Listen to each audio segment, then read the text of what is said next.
We got exactly what we deserved. We hooked everything up to a dying mule. Built a world economy on an obsolete fuel source we knew would never last. Oil.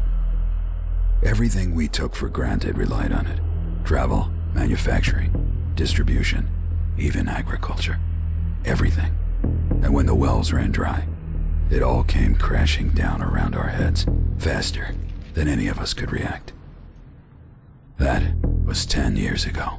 Now you're lucky to get a full night's sleep with an empty belly. Gangs rule the streets. Let's see you get past this, punk. Like pack dogs on the hunt. You can either be a victim, or you can fight back.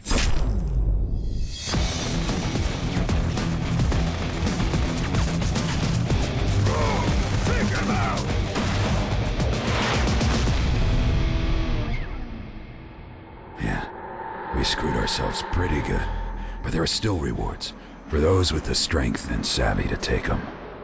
A new world order, just waiting to be ruled by grace or by force. And if you think you've got what it takes to be the king, Sunrise City just might be your kingdom.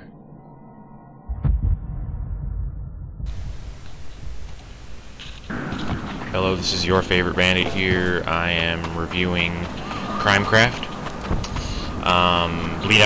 Crimecraft Bleed Out. It is a free-to-play game that was recently put up on Steam. It's a free-to-play game with pay-to-play options. Made by Vogster Entertainment. I think this is probably their first game.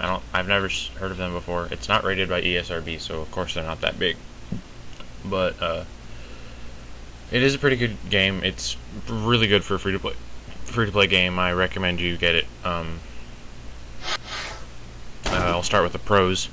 The pros, there is PvP, there's PvE, there's it's not really open world. It's instances, kind of like Diablo or Torchlight or Vindictus.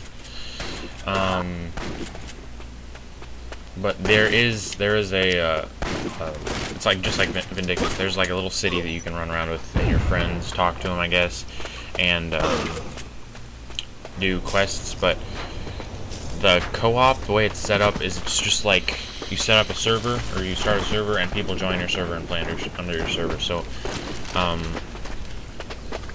don't know. I don't know if you can invite people. I'm not really that far. As you can see, I'm only a level 5. Right now I'm playing PvE, or PvP, not PvE, and, let's see, I think I already said this, but the controls are really good. WASD move, E is melee, space is roll, control, crouch, and shift is run. You have a limited sprint, limited sprint. Some cons: the shotgun, the very first shotgun you get, I'm using it right now, is extremely overpowered. Like, I got the assault rifle, and I'm probably never going to use it in PvP. I'm pretty much only going to use it in PvE here.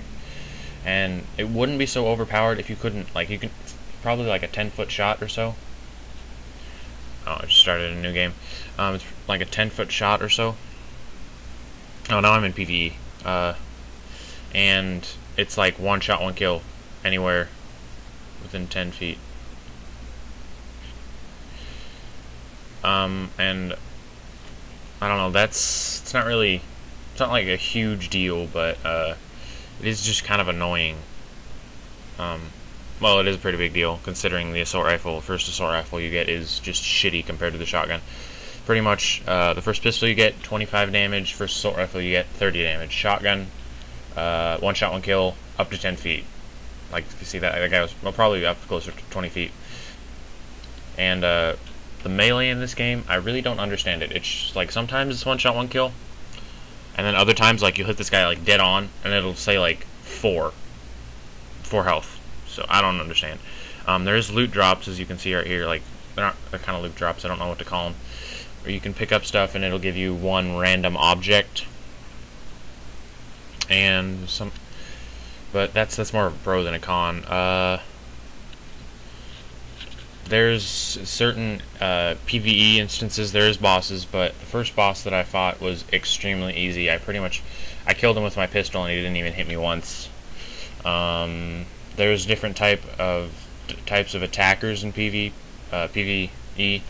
There is, like, as you can see, there's just this regular guy just called a squatter, and then like some name. There's one that rushes you, one that has a pistol, one that has a shotgun, one that has an assault rifle, so basically just the norm. And then, let's see what else. There's a few other guys that are more powerful. I don't remember what they're called right now, though. And the PvE is really fun. I actually really like it. I think I'll like it more later on, when there's more weapons that are more powerful than the assault rifle and the pistol. But besides that, it is a pretty good game. I recommend getting it. You know, if you don't like it, you haven't lost anything. It's a free-to-play game. It is kind of big, though. I think it's like close to 10 gig, so it's kind of a big download, but you're not really losing much if you don't like it. I really like it. For a free-to-play game, I would rate it an 8, which is the way I'm going to rate games. And I'm not going to be IGN. I'm going to rate games like, if it's a crappy game, it's going to get a 3. It's not going to be like, oh, it's a crappy game, but it's got a 6. So an 8, that's a pretty good score. For a free-to-play game, I'm probably get it for, like, if I was to compare it with AAA titles or some of the better games out there, I'd probably rate it a 7.5 to 7. But it is a pretty good game. If you've never tried it before, I recommend you get it. If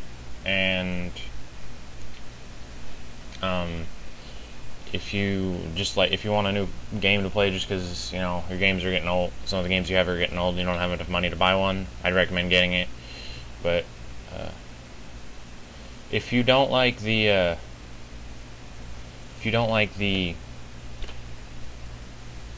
like Gears of War type or third-person shooter, faster-paced multiplayer, there's always single player. So I don't know. You can try it. You're not losing anything if you don't like it. You can just, you know, uninstall it off Steam. It's pretty easy. So get the game. I'll see you later. Your favorite bandit out.